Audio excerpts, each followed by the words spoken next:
सभी साथियों को जय हिंद। मैं आपका साथी डॉक्टर शोक शर्मा एक बार फिर से आप सभी विनर्स का वीनस वर्ल्ड के इस ऑनलाइन प्लेटफॉर्म पर स्वागत करता हूं। कैसे हैं भी आप सब लोग? उम्मीद करता हूं आप सब लोग बहुत स्वस्थ हैं, बहुत मस्त हैं और एक बहुत शानदार रणनीति के साथ अपनी तैयारी में जुटे हुए हैं। जो जो एग्जाम नजदीक आ रही है, आप लोगों का कॉन्फिडेंस बढ़ रहा है, आप लोगों की तैयारी चरम सीमा की तरफ बढ़ रही है, आप लोग अपनी तैयारी को और धार दे रहे हैं। आज का ये सेशन एक और कॉन्सेप्ट बूस्टर सेशन, ये 34वां कॉन्सेप्ट बूस्टर सेशन है। इससे पहले हम 33 कॉन्सेप्ट बूस्टर सेशंस कर चुके हैं। उससे पहले लगभग 70 के आसपास वीनस डाउट सेशंस भी हमने किए थे। तो बहुत शानदार कंटेंट मैंने आप लोगों को उपलब्ध करवाया है। आज का जो सेशन होने वाला है ये इंडियन लिटरेचर पे होने वाला है। इंडियन लिटरेचर के क्वेश्चंस अपन देखेंगे, किस प्रकार के क्वेश्चंस पूछे गए हैं, किस प्रकार के क्वेश्चंस पूछे जा सकते हैं और उनकी आंसर करने की क्या अप्रोच हो सकती है। सारी बातों की जानकारी आज अपन करेंगे। सेशन शुरू करने से पहले मैं बता दूं कि वे कैंडिडेट्स जो RPSC school lecturer, RPSC second grade, REET mains के ऑनलाइन कोर्सेज या फिर टेस्ट सीरीज ज्वाइन करना चाह रहे हैं, वे कैंडिडेट प्ले स्टोर से वीनस वर्ल्ड एप्लीकेशन डाउनलोड करें और वहां से बहुत शानदार एग्जाम ओरिएंटेड कंटेंट से आप पे जुड़ सकते हैं। ये है हमारी test series. RPSC second grade के लिए ये टेस्ट सीरीज है। रिवीजन के लिए बहुत शानदार अद्भुत टेस्ट सीरीज है, क्योंकि इस टेस्ट सीरीज में 38 टॉपिक वाइज टेस्ट हैं। हर टॉपिक के एक से ज्यादा टेस्ट हैं, किसी का एक भी हो सकता है। जो बड़े टॉपिक हैं उनके 2 3 4 5 टेस्ट भी हो सकते हैं। आप पे टेस्ट दीजिएगा और उनका वीडियो सॉल्यूशन जरूर देखिएगा और उस टेस्ट और वीडियो सॉल्यूशन से आपके उस टॉपिक का शानदार रिवीजन हो जाएगा। 7 इसके रिवीजन टेस्ट हैं, आप इनको दीजिएगा, इनके वीडियो सॉल्यूशन देखिएगा। उसके बाद 5 मेजर टेस्ट हैं, मंथली शेड्यूल टेस्ट हैं जो कि फ्री हैं। और उसके साथ अभी 1 अगस्त से लेके 20 अगस्त तक हमने 20 लिटरेचर के टेस्ट रखे थे, डेली टेस्ट। 20 टेस्ट वो भी आप लोगों को इसमें मिलेंगे। आप लोगों की बहुत शानदार तैयारी हो जाएगी। अब शुरू करते हैं अपन आज का सेशन और एक एक क्वेश्चन को ठीक ढंग से समझने का प्रयास करते हैं। ये पहला क्वेश्चन है। पहला क्वेश्चन आप देखिएगा, मुल्क राज आनंद का क्वेश्चन है। आप पे अपनी जब तैयारी कर रहे हैं तो मुल्क राज आनंद और आर के नारायण, यहां से आपको क्वेश्चंस जरूर मिलेंगे। इनके नॉवल से क्वेश्चंस मिलेंगे, कई कई बार इनकी शॉर्ट स्टोरी से भी क्वेश्चन पूछे जा सकते हैं। इनके नॉवेल्स में जो बहुत फेमस नॉवेल्स हैं उनके कैरेक्टर्स के बारे में आपसे क्वेश्चन पूछे जा सकते हैं, उनकी थीम के बारे में क्वेश्चन पूछे जा सकते हैं। तो बहुत इंपॉर्टेंट राइटर्स हैं ये, और इन इंपॉर्टेंट राइटर्स को आप बहुत गहराई से, ठीक तरीके से, अच्छे से तैयार करके जाएंगे, तब आप आसानी से क्वेश्चन को सोल्व कर पाएंगे। क्वेश्चन देखो कैसा है। Which of the following is not true about Anand's novel two leaves and a bud? आपसे पूछा यह है कि आनंद का जो नॉवल है, कौन सा नॉवल की बात कर रहे हैं हम इस क्वेश्चन में? इस क्वेश्चन में हम बात कर रहे हैं टू लीव्स एंड अ बड। इस नॉवल के बारे में कौन सी बात सही नहीं है? Which of the following is not true? True और नॉट ट्रू का कंफ्यूजन पहले ही क्लियर कर लेना। जब आपके पास पेपर मिले तो आप नॉट को ऐसे अंडरलाइन कर लेना ताकि कोई गलती नहीं हो, कम से कम नोट की वजह से कोई गलती नहीं हो। पहला ऑप्शन देखिएगा, two leaves and bud is novel by Mulk Raj Anand, first published in 1937। ये बिल्कुल ठीक बात है, मुल्क राज आनंद का नॉवल है और 1937 में पब्लिश हुआ था। ये बिल्कुल सही बात है, इसमें किसी प्रकार की कोई दिक्कत नहीं है। इस पहले पॉइंट से हमें क्या सीखने को मिलता है कि कौन सा नॉवल कब पब्लिश हुआ, इसकी जानकारी आपको होनी चाहिए। क्योंकि पिछली बार सरोजनी नायडू के जो पॉलिटिकल वर्क्स थे उनको सीक्वेंस में रखवाया था, उनके पब्लिकेशन की ईयर के हिसाब से उनको क्रम में करवाया था। इसलिए इस प्रकार का कोई क्वेश्चन आपसे पूछा जा सकता है, आप उनकी पब्लिकेशन की जो डेट्स हैं वो ठीक तरीके से याद करके जाइएगा। तो ये पहला पॉइंट ठीक है। The story of the novel is based in the tea plantation of Assam. एक बार क्वेश्चन पूछा था इसमें कि इसमें जो टू लीव्स एंड बड है उसमें किसका जिक्र है, तो इसमें जो टी प्लांटेशन के लिए जो लेबरर्स होते हैं, जो मजदूर किसान हैं, उनकी बात है, टी प्लांटेशन ऑफ आसाम। तो ये पॉइंट आप ध्यान रखेंगे, इंपॉर्टेंट पॉइंट है, ये भी इसका सही है। गंगू ये इसका कैरेक्टर है। गंगू कौन है? कैरेक्टर है। अ मिडल एज पीजेंट, वो किसान होता है, is the protagonist of the novel, और इस नॉवल का वो कौन है? प्रोटेगनिस्ट है। यानी जब आप अपनी तैयारी कर रहे होते हैं तो आपको इस प्रकार से हर नॉवल के बारे में ज्यादा भी नहीं तो कम से कम 4-5 लाइन में आपको इस प्रकार की चीजें तैयार कर लेनी चाहिए। अपनी जो लिटरेचर वाली बुक है, Venus handbook of English literature, उसमें हमने इस प्रकार से एक एक पैराग्राफ सभी का दिया हुआ है। उस एक पैराग्राफ में जो बहुत इंपॉर्टेंट चीजें हैं वो डाली हुई हैं, आप उतना भी कर लेंगे तो ठीक है। The novel has a happy ending, happy ending नहीं होती इस नॉवल की, तो ये सही नहीं है। यानी इसमें पूछा कि कौन सी बात सही नहीं है, तो इसमें 4 वाला पॉइंट जो है ये सही नहीं है, और सही नहीं है यही आपसे पूछा है, इसका मतलब ये इसका आंसर हो जाएगा। इस क्वेश्चन का आंसर जो है वो कौन सा है?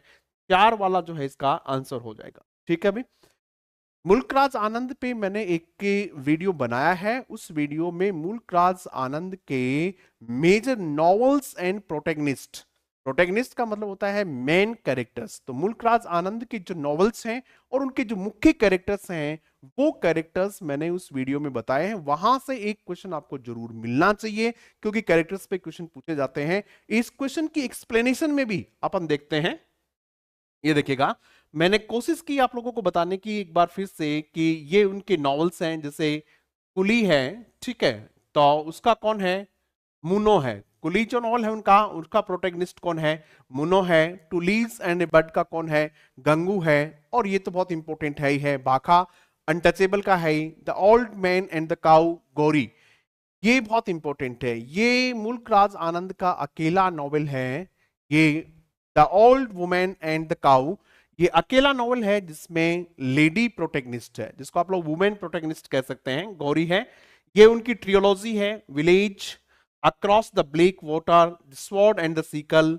ट्रियोलॉजी के बारे में भी पूछ लेते हैं कि कौन कौन से नॉवेल्स उनकी ट्रियोलॉजी में हैं, तो कौन कौन से नॉवल हैं? पहला जो नॉवल है वो कौन सा है? विलेज। दूसरा कौन सा है?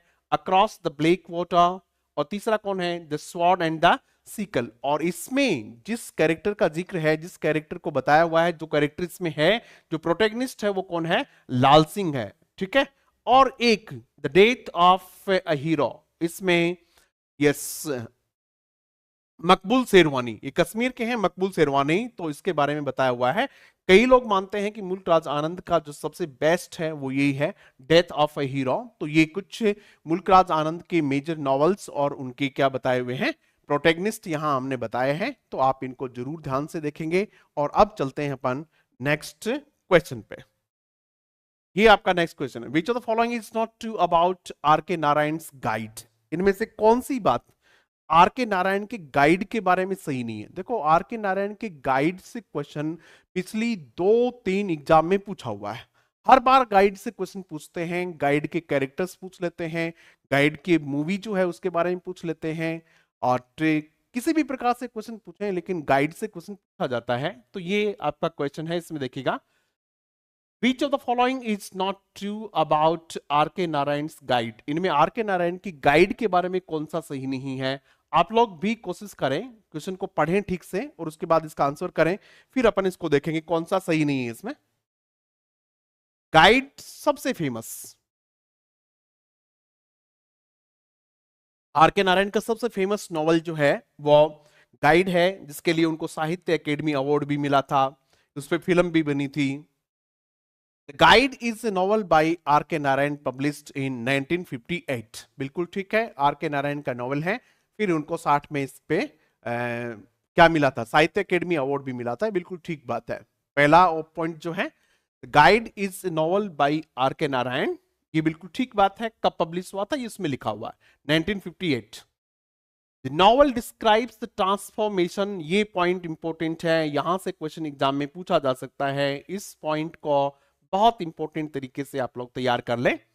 The novel describes the transformation of protagonist Raju, इस नॉवल में जो प्रोटैगनिस्ट है उसके ट्रांसफॉर्मेशन को बताया है। उसके बदलाव को बताया हुआ है कि जो प्रोटेगनिस्ट है, जो इसका हीरो है, जो मेन कैरेक्टर है, उस शुरुआत में क्या होता है, उसके बाद में कैसे उसमें ट्रांसफॉर्मेशन आते हैं, कैसे उसमें बदलाव आते हैं। तो हो सकता है इस बदलाव के बारे में यहां से एक क्वेश्चन आप लोगों से पूछ ले। तो फ्रॉम अ टूर गाइड, सबसे पहले जो गाइड है वो टूर गाइड होता है कौन? राजू। राजू इसमें कौन है? मेन कैरेक्टर है। सबसे पहले वो कौन है? एक टूर गाइड है। टू ए स्पिरिचुअल गाइड, और टूर गाइड से फिर क्या बन जाता है? वो एक स्पिरिचुअल गाइड बन जाता है, और स्पिरिचुअल गाइड से फिर बन जाता है वो एक Holi man of India, the greatest Holi man of India बन जाता है। तो ये उसका ट्रांसफॉर्मेशन आपको दिखाई देगा। तो ये पॉइंट बिल्कुल ठीक है।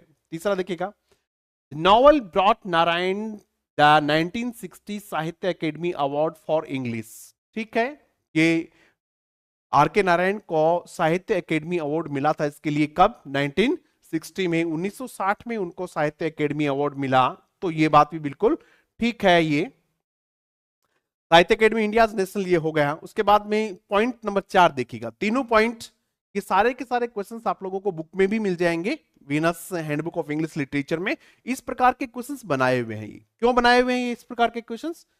ताकि आप लोगों को एक ही क्वेश्चन में सारी की सारी जानकारी, ज्यादा से ज्यादा जानकारी आप लोगों को मिल जाए। सॉरी वे। The film guide was release in 1995। नहीं है 1995, नहीं है 1965 है। This is 1965। The guide, the film guide was release in 1965 based on the novel. It was directed by Vijay Anand. ये सही बात है, सारी बातें ठीक है, लेकिन ये जो मूवी जो रिलीज हुई थी वो 1965 में रिलीज हुई थी। 60 में देखो 58 में पब्लिश हुआ। 60 में इनको साहित्य अकेडमी अवार्ड मिला। 65 में क्या बनी? मूवी बनी। और मूवी को किसने डायरेक्ट किया था? विजय आनंद ने ही डायरेक्ट किया था। तो बाकी बातें तो ठीक है, लेकिन ये सही नहीं है। इसलिए इसका सही आंसर जो है वो कौन सा हो जाएगा? 4 वाला इसका सही आंसर हो जाएगा। ठीक है भाई। तो इस प्रकार से आप लोगों को क्या करने हैं, जितने भी क्वेश्चंस बन रहे हैं उन सभी क्वेश्चंस को इस ढंग से एक्सप्लेनेशन के साथ देखने हैं। अभी एग्जाम बहुत नजदीक है। बच्चे कह रहे हैं कि सर अब इस समय क्या करना चाहिए? इस समय मैक्सिमम रिवीजन करना चाहिए, और रिवीजन भी अच्छा रहता है बुक से करना चाहिए।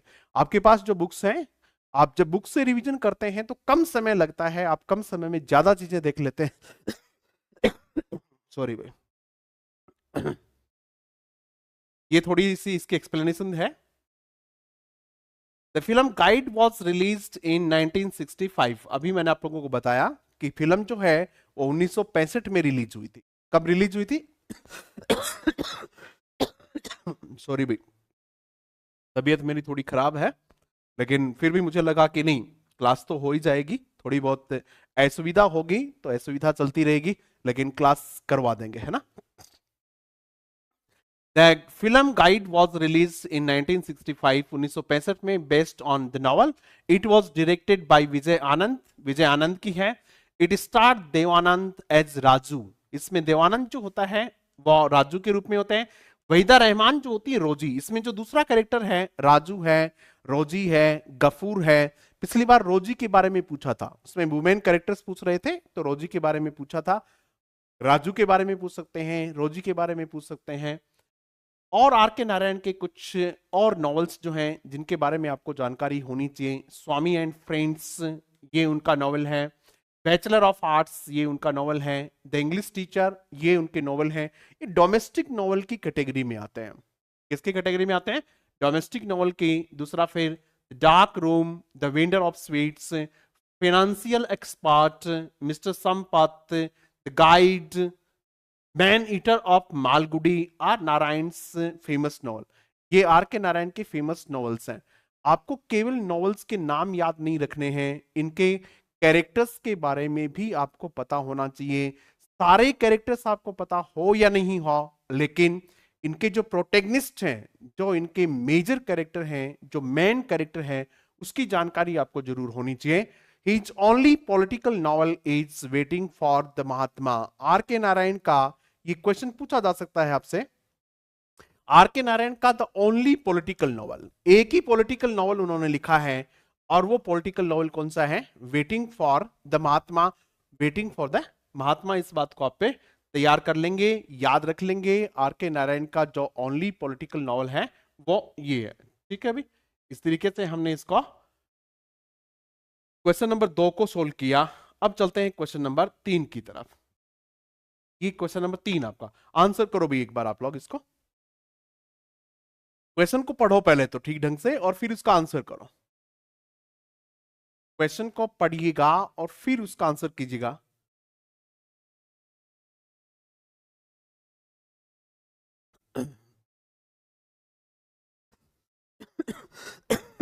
अरुण कोलाटकर का क्वेश्चन है, जेजुरी प्लेस पोइम है कि इसको प्लेस पोइम कहते हैं। जेजुरी एक जगह का नाम है। Which of the following is not true about Jejuri? Jejuri के बारे में कौन सी बात इसमें सही नहीं है? बहुत इंपॉर्टेंट कलेक्शन है उनका ये, और यहां से कई बार क्वेश्चन पूछा हुआ है, इसलिए हमने इस पे क्वेश्चन बनाने का प्रयास किया।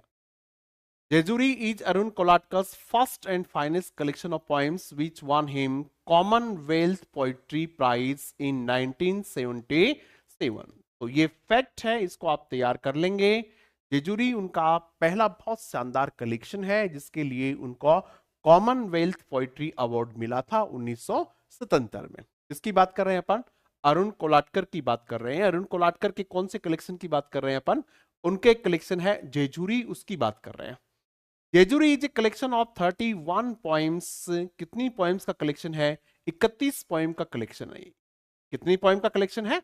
31। Jejuri is a collection of 31 poems pertaining का मतलब related to a visit to Jejuri.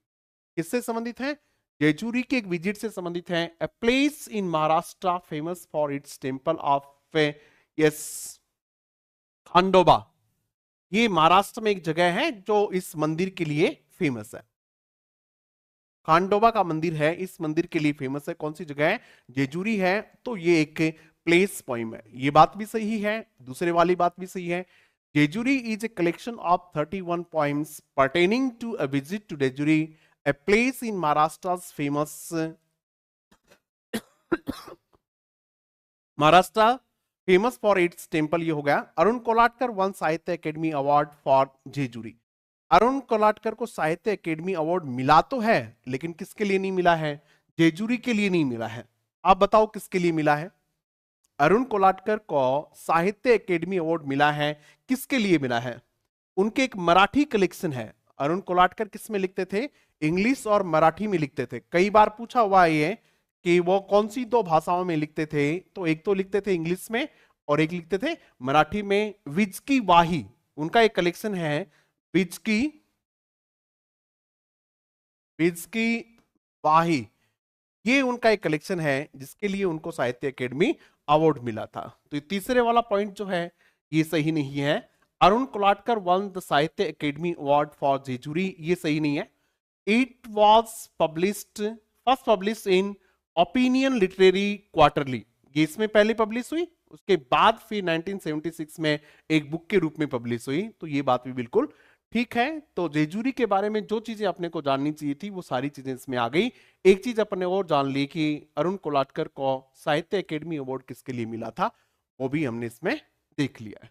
ठीक है भाई, तो ये क्वेश्चन नंबर 3 था आपका। और अब चलते हैं अपन, चलो इसके एक्सप्लेनेशन देखते हैं है क्या। हाँ, third Marathi publication विजकी Wahi one Sahitya Akademi award in 2005। Arun Kolatkar को जो मराठी में लिखते थे उनका एक मराठी कलेक्शन था, तीसरा मराठी कलेक्शन जिसका नाम था विजकी वाही। क्या नाम था उसका? विजकी वाही वन ए साहित्य अकेडमी अवार्ड इन 2005। ठीक है भाई, तो ये क्वेश्चन भी हमारा क्लियर होता है। अब चलते हैं अपन नेक्स्ट क्वेश्चन पे। ये जो पॉइंट्स हैं ये किसकी है? My grandmother's house, the looking glass, a hot noon in Malabar are personal and autobiographical poems by. Personal और ऑटोबायोग्राफिकल पोएम्स सबसे ज्यादा यदि किसी ने लिखी है जिसको कन्फेशनल पोइट भी कहा जाता है, CONFESSIONAL, कन्फेशनल पोइट भी कहा जाता है इनको। कन्फेशनल पोइट कौन है? कन्फेशनल पोइट बताइएगा। जो अपनी व्यक्तिगत जीवन की बातें हैं उनको भी वो स्वीकार करती हैं और पब्लिकली उनको कहती हैं। उनकी बहुत सारा वर्क जो है वो ऑटोबायोग्राफिकल है, पर्सनल है, और वो कौन है? कमला दास हैं। ठीक है, माधवी कुटी के नाम से मलयालम भाषा में लिखती थी। जैसे अभी हमने देखा कि अरुण कोलाटकर जो हैं वो कौन सी भाषा में लिखते थे? मराठी और इंग्लिश में लिखते थे। उसी प्रकार से कमला दास जो है वो मलयालम में लिखती थी और किस में लिखती थी? इंग्लिश में लिखती थी। तो माधवी कुटी के नाम से वो मलयालम में लिखती थी और उसके बाद में उन्होंने अपना धर्म चेंज करके मुस्लिम धर्म में भी वो लास्ट में चली गई थी। तो ये उसकी इंपॉर्टेंट है।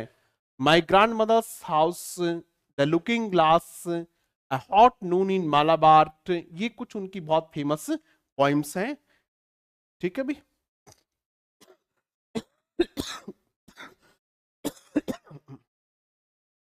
सॉरी भाई।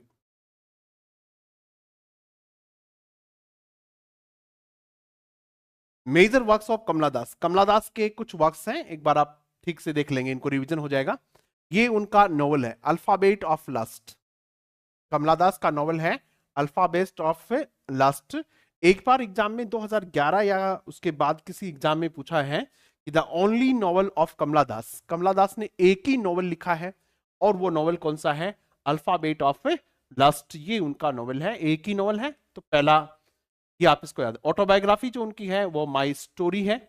कुछ उसकी शॉर्ट स्टोरीज हैं कमला दास की, जैसे a doll for the child prostitute, ये उनकी एक शॉर्ट स्टोरी है। Padmavati the harlot and other stories, ये उनकी शॉर्ट स्टोरी का कलेक्शन है। और ये उनकी कुछ पॉइम्स है। कौन सी? द साइरेंस है, summer in Calcutta, the descendants, old play house and other books, stranger time, ये उनकी हैं। Annamalai poems, only the soul knows how to sing, ये उनकी पॉइम का कलेक्शन है। ये बहुत इंपॉर्टेंट है। माई मदर एट 66, इसकी कई बार एग्जाम में पूछी हुई भी है। माई मदर एट 66, यदि आपको इस पोइम का टेक्स्ट मिल जाए, छोटी सी पोइम है, मुश्किल से 14-15 लाइन की पोइम होगी मुश्किल से। माई मदर एट 66, तो ये इस पोइम का यदि आपको टेक्स्ट मिल जाए तो उस टेक्स्ट को भी एक बार देख लेना, क्योंकि ये आरपीएससी के सिलेबस में तो है ही है, उसके साथ ग्रेजुएशन में कहीं न कहीं सिलेबस में है ये, और 10वीं 12वीं की भी किसी न किसी क्लास में चलती है, 10वीं में चलती है कि 12वीं में। तो कई बार क्या करते हैं कि पोइम की लाइंस पूछ लेते हैं, और वो पोइम की लाइन जो पूछते हैं वो ऐसे नहीं पूछते हैं कहीं से भी, वो उन पोइम से पूछते हैं जो पोइम कहीं न कहीं प्रिस्क्राइब्ड होती हैं, और ये अपेक्षा रहती है कि ये पोइम इसने पढ़ी होगी, इसलिए उसकी लाइन पूछ लेते हैं।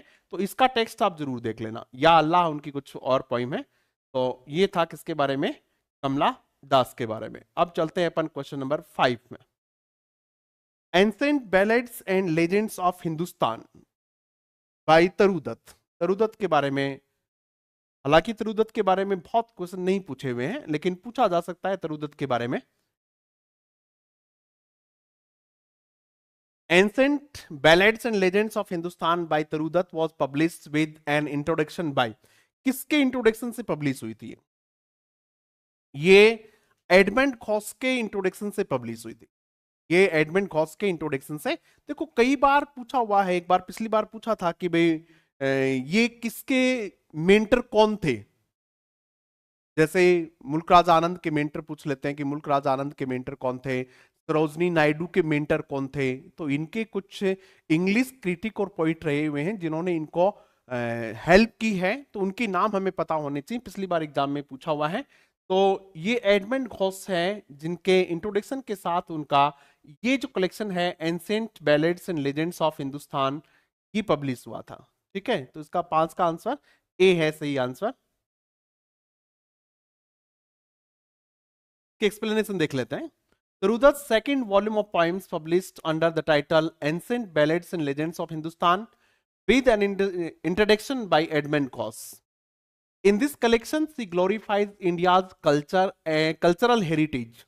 इस कलेक्शन में भारत की कल्चरल, जो रामायण महाभारत से संबंधित चीजें हैं, उनके बारे में बताई हुई है। एक छोटा सा वॉल्यूम है, इसमें 9 बैलेड्स हैं और 7 सोनेट्स हैं इसमें। तरुदत्त का और जो कलेक्शन है उसके बारे में भी थोड़ा थोड़ा जान लेते हैं। A sea glint in French field, इसमें फ्रेंच पोएम्स के ट्रांसलेशन है। एक बार मैंने इसको डिटेल में भी समझाया था कि कितनी पॉइंट्स हैं, कितनी का ट्रांसलेशन किया हुआ है, ये सारी चीजें आप लोगों को बताई हुई हैं।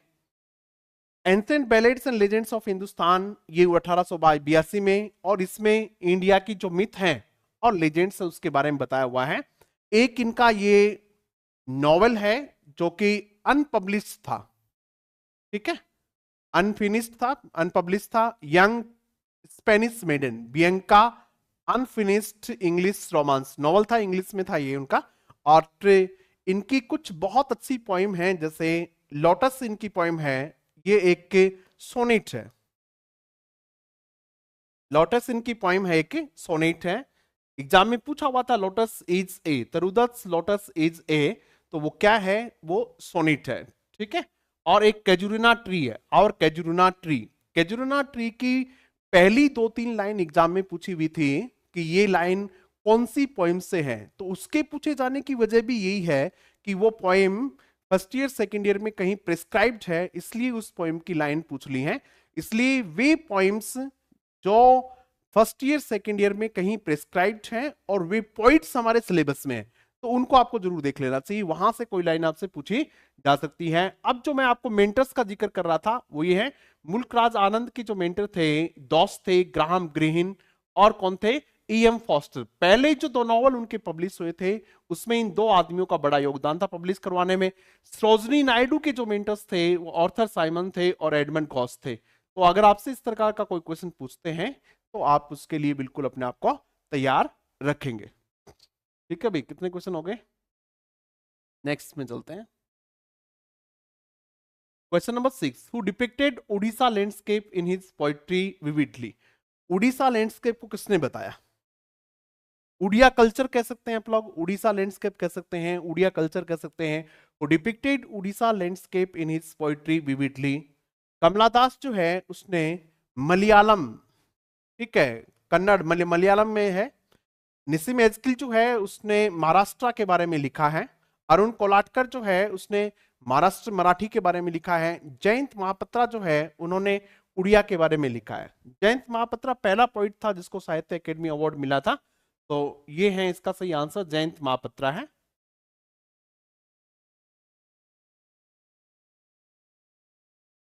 एक्सप्लेनेशन देख लीजिएगा, एक्सप्लेनेशन देखनी बहुत जरूरी है, क्योंकि हो सकता है क्वेश्चन से सीधा क्वेश्चन नहीं मिले, लेकिन एक्सप्लेनेशन से जरूर आपको क्वेश्चन मिल जाएगा। Jayanta Mahapatra is the first Indian poet to win a Sahitya Akademi award for his English poetry. उनकी इंग्लिश पोइट्री थी रिलेशनशिप, देखो ये यहां लिखा हुआ रिलेशनशिप, इसके लिए उनको क्या मिला था, साहित्य अकेडमी अवार्ड मिला था। और वैसे इंग्लिश कौन थे इंग्लिश में सबसे पहले, आर के नारायण को गाइड के लिए मिला था 1960 में। इनके मेजर वर्क्स देख लो कौन कौन से हैं, close the sky 10x10, a father's house, rain of rites, false start, garden of waves and fruits, temple, whiteness of bone, ये पूछी हुई एक बार, whiteness of bone, shadow space, bare face, random descent, ये इनके पॉलिटिकल वर्क्स हैं।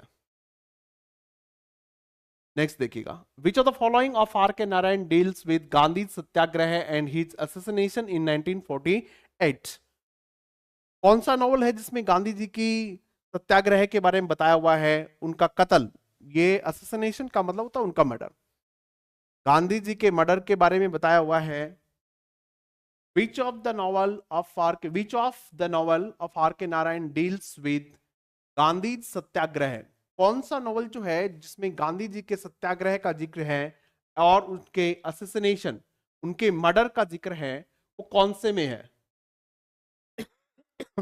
Are के नारायण ने केवल एक ही पॉलिटिकल नॉवल लिखा है और वो कौन सा है, वेटिंग फॉर महात्मा। तो इसका सही आंसर जो है वो कौन सा हो जाएगा, वेटिंग फॉर महात्मा इसका सही आंसर हो जाएगा।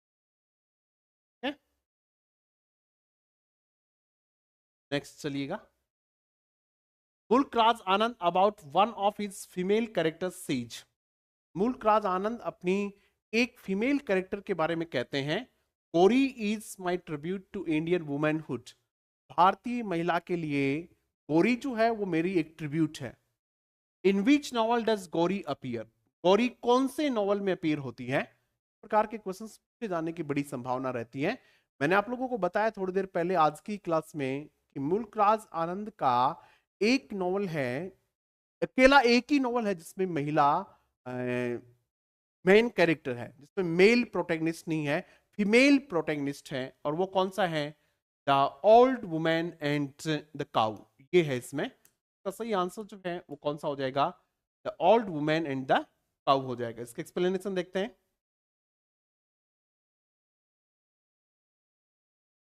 Gauri is the heroine. Gauri क्या है? हीरोइन है। Gauri is the heroine of the novel the old women and the cow. ये इसकी हीरोइन है। The old women and the cow is the only one of Anand's novel to have women as its central character. अकेला novel है जिसमें women central character है। It is also his only novel to present women's problem and suffering. ज्यादातर जो novels हैं मुल्क राज आनंद के में दलित लोगों के बारे में, गरीब लोगों के बारे में, अनटचेबल लोगों के बारे में है। महिलाओं की समस्या ज्यादा उसमें नहीं है। महिलाओं की समस्या इसमें मिलेगी। द प्रिंसिपल कैरेक्टर इज गोरी who during the course of the story, जो इस स्टोरी के दौरान ट्रांसफॉर्म हो जाती है। किससे? मतलब उसमें बदलाव आता है। पहले वो एकदम काऊ के जैसे होती है, बाद में वो टाइग्रेस बन जाती है।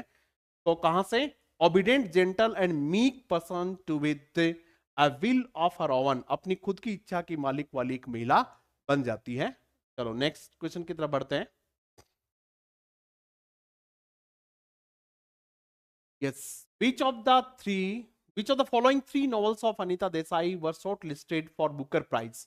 अनीता देसाई के तीन नॉवल ऐसे हैं जिनको बुकर प्राइज के लिए शॉर्टलिस्ट किया था, हालांकि मिला नहीं। साहित्य अकेडमी अवार्ड जरूर मिला हुआ उनको। तो आपको बताना है कि वो कौन से तीन नॉवल थे, और साथ साथ ये भी बताना है कि उनको साहित्य अकेडमी नॉवल किसके लिए मिला हुआ है, साहित्य अकेडमी अवार्ड कौन से नॉवल के लिए मिला हुआ है।